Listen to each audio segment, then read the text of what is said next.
Oi para todo mundo, meu nome é Marcos Souza e esse é mais um vídeo do canal Sons Aleatórios.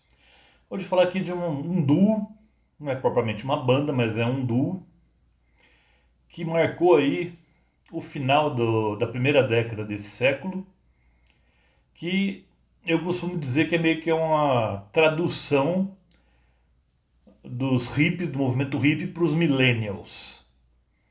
É meio que uma mistura de hippie com raver, que é uma coisa que era meio comum ali no começo desse milênio. Tô falando do MGMT e o seu álbum de estreia, o grande Oracular Spectacular.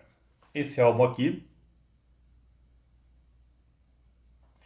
de 2008, janeiro de 2008.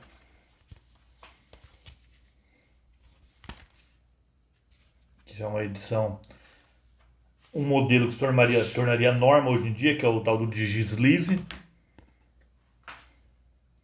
Aqui o CD.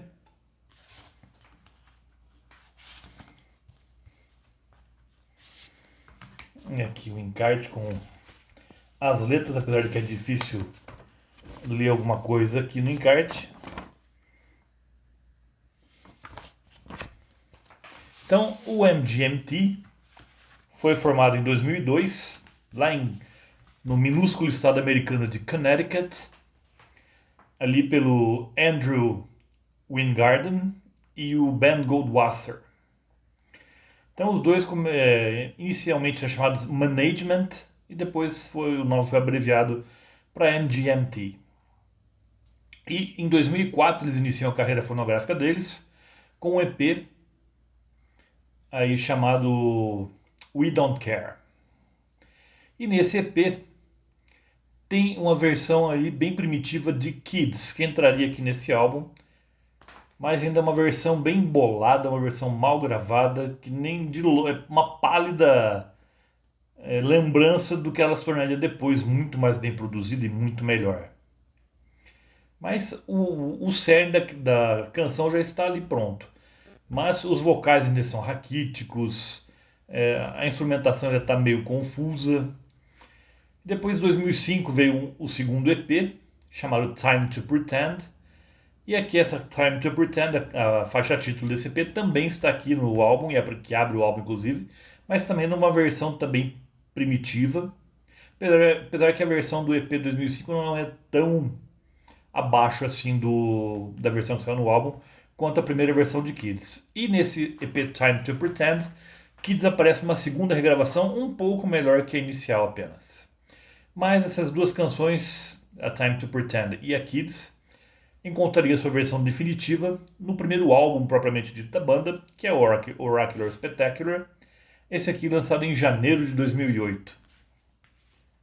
Então é o álbum que ele abre aqui como Time to Pretend, aqui já a versão, como eu falei, a versão definitiva, bem, ao mesmo tempo psicodélica e sacolejante.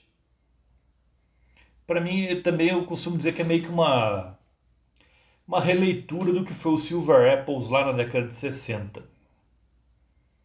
Uma sonoridade que, apesar de não ser muito parecida, mas tem aquela pegadinha. Você tem aqui uma mistura que eu acho muito feliz, que é de sintetizadores e instrumentos digitais com instrumentos acústicos, como percussão, tamborim e violão, às vezes também. Então eu gosto desse contraste aí entre o digital e o analógico. Eu acho que fica, sabendo fazer, fica excelente. E aqui eles souberam fazer perfeitamente. E Time to Pretend também tem um videoclipe muito louco, que também frequentou a MTV, apesar de não ser muito frequente, mas de vez em quando passava o clipe. Inclusive, a foto aqui da capa e essa foto que está aqui na contracapa são de sessões de gravação do vídeo, desse videoclipe, de Time to Pretend. Depois temos aqui Weekend Wars, que saiu como single logo depois alguns meses depois do álbum. E aqui eles pegam um pouco mais na parte romântica, que é mais uma balada, principalmente no final da música, vira bem uma balada aqui, uma balada meio lisérgica, mas ainda assim uma balada.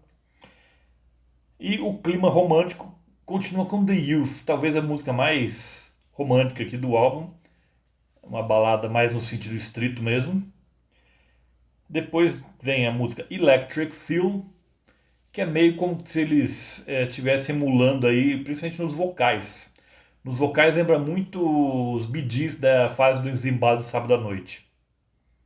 É como atualizar os Bee Gees aí da fase Embalo do Sábado à Noite para uma rave aí do final da primeira década do milênio.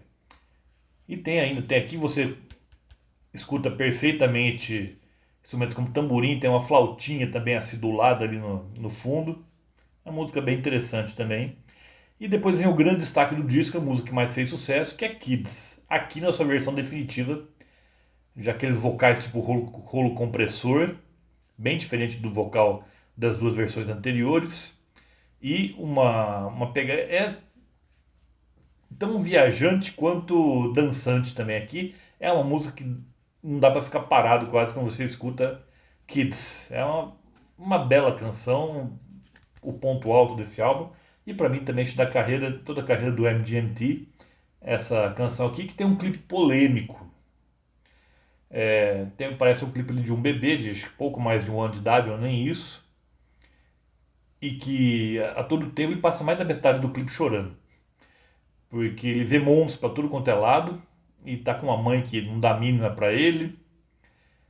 E teve gente até que falou que estavam torturando a criança, traumatizando uma criança, um bebê aí. Não sei até que ponto isso procede, mas que é um clipe meio irritante, é. Da dó do coitado do bebê ali. Isso realmente é verdade. Depois temos Fourth Dimensional Transition, que aqui já é uma música até meio cyberpunk aqui, tem uma pegada meio cyberpunk. Pieces of What é meio que uma parte mais acústica aqui, é meio um interlúdio para uma música um pouco mais sombria, que é Of Moons, Birds and Monsters. Tem um clima um pouco mais soturno que nas outras canções, que são mais hedonistas. Aqui a coisa muda um pouco. E depois, nas últimas duas canções, você tem ecos de Pink Floyd. Você percebe uma influência de Pink Floyd, principalmente na nona canção, em The Handshake. E também Future Reflections também, mas essa é um pouco menos. Mas você lembra algumas atmosferas floydianas aqui nessas duas canções. O álbum foi produzido pela banda e também pelo Dave Friedman, que começou sua carreira musical como baixista do Mercury Rev, uma banda que eu já falei aqui. Falei sobre o Deserter Songs, que é um disco que eu adoro simplesmente também, no qual ele foi o baixista dessa banda. E foi um álbum que estourou, o MGMT estourou na época, que na época dos EPs ninguém falava deles, em 2004, 2005, mas aqui nesse álbum de estreia, aqui, o álbum propriamente dito, o MGMT tornou-se mundialmente conhecido e Kids atravessou o planeta inteiro, tornou-se um hit. Foi elogiado por gente como Dave Gahan, do Depeche Mode, que disse adorar esse disco. E é uma pena que o MGMT depois tenha tropeçado nos dois álbuns seguintes a esse aqui. Em 2010 veio Congratulations, que foi decepcionante. E pior ainda foi o terceiro álbum, apenas intitulado MGMT. Esse então é muito fraco.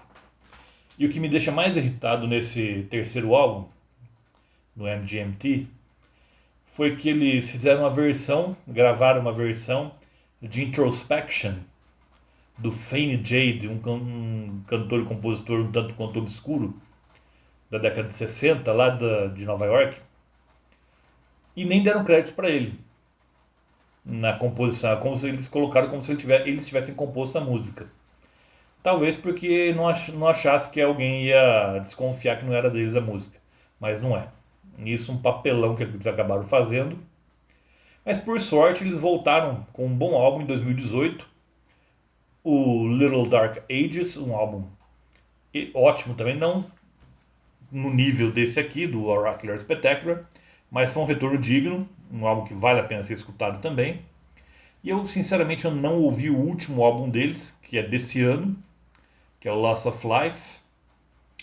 Não escutei ainda, mas pretendo fazê-lo em breve. Mas Em termos de MGMT, se você não conhece nada da banda, comece obrigatoriamente por esse álbum aqui que o deleite é garantido. E lembro vocês, toda terça-feira tem vídeo novo aqui no canal. Por hoje eu fico por aqui. Vejo vocês na próxima terça-feira. Até lá.